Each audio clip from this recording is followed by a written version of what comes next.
Magandang umaga Pilipinas, nagbabalik po ang Panahon TV. Sa puntong ito ay check na po natin ang inaasang weather conditions sa mga susunod na araw. Unahin po natin dito sa Baguio City, yung pong temperatura ay maglalaro sa pagitan ng 16 to 24 degrees Celsius. Simula po yan bukas at magpapatuloy po yan hanggang sa Saturday. Dito naman sa atin sa Metro Manila, meron po tayong generally fair weather pero asahan pa rin po natin na meron pa rin chances ng isolated thunderstorms sa hapon o gabi. Simula po yan bukas Thursday at mararanasan po natin yan hanggang sa Sabado.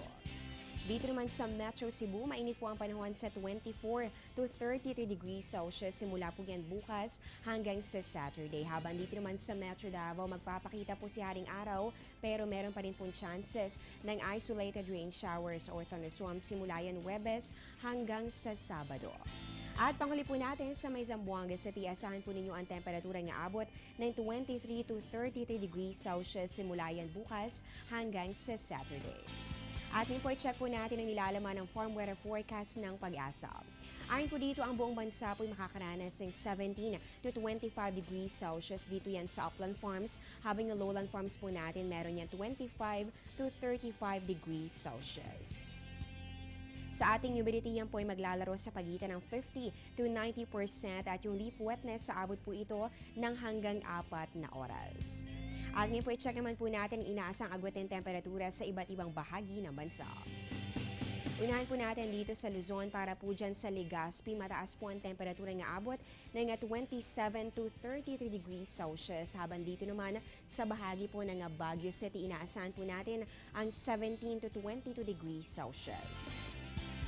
Dumako naman tayo sa Visayas area para po dito sa Iloilo at sa Bacolod. Asahan po ninyo ang 25 to 33 degrees Celsius at dito po sa Metro Cebu, bahagya pong mababa ang 23 to 33 degrees Celsius. Sa Mindanao area naman po tayo sa Metro Davao, asahan po ninyo ang 25 to 33 degrees Celsius. Habang dito naman po sa Zamboanga, meron po kayong 23 to 32 degrees Celsius at posible nga pong maranasan ang mga pag-ulan at pagkidlat-paggulo. Samantala, this month, ilang weather systems po ang inaasahang iiral at makakaapekto dito sa ating bansa. Kabilang po dito, itong ITC o Intertropical Convergence Zone na ngayon nga po yung umpisa na ng pagkakaroon po ng epekto nito dyan yan sa bahagi ng Mindanao. Ito naman po nga southwest monsoon na yung hanging habagat. Inaasahan din po natin ang epekto nito lalong-lalo na sa western section ng ating bansa. At dahil nga po dito sa ITCZ, posible po na meron namang mabuo na low pressure area o sama ng panahon. At yan naman po magkakaroon ng tsansa na ma-develop sa pagiging isang ganap na bagyo o tropical cyclone.